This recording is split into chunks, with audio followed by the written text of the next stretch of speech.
கன்னிராசி நேயர்களே, உங்களுக்கு தை மாதத்தில் என்னென்ன நடக்க போகுது தெரியுமா?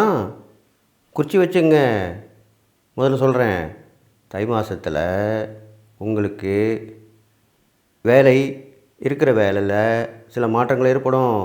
அது ட்ரான்ஸ்ஃபராக கூட இருக்கலாம். அது விரும்பி ஏற்றுங்க.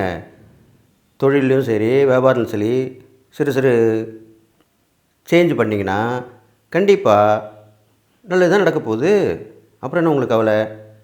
அடுத்ததாக பார்த்தீங்கன்னாக்கா, கன்னிராசிக்காரங்களுக்கு கணவன் மனைவிக்குள்ளே கண்டிப்பாக பிரச்சனை வந்துக்கிட்டு தான் இருக்கும்.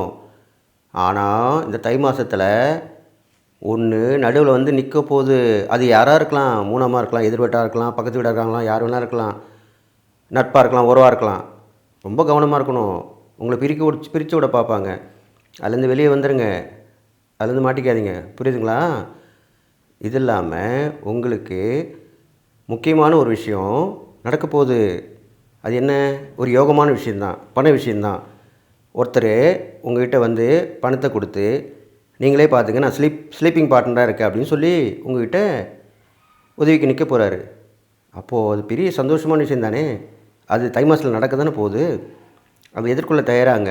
அதனால் கன்னிராசிக்காரங்களுக்கு இந்த தை மாதத்தில் ஒன்று போனால் ஒன்று வந்தாலுமே நிலைச்சி நிற்கக்கூடிய விஷயமாக ஒன்று நடக்க போகுது. அதை நீங்கள் பயன்படுத்திக்கிட்டு சந்தோஷமாக இருந்து வந்தீங்கன்னு வச்சுங்க, கண்டிப்பாக நீங்கள் நல்லா தான் இருப்பீங்க.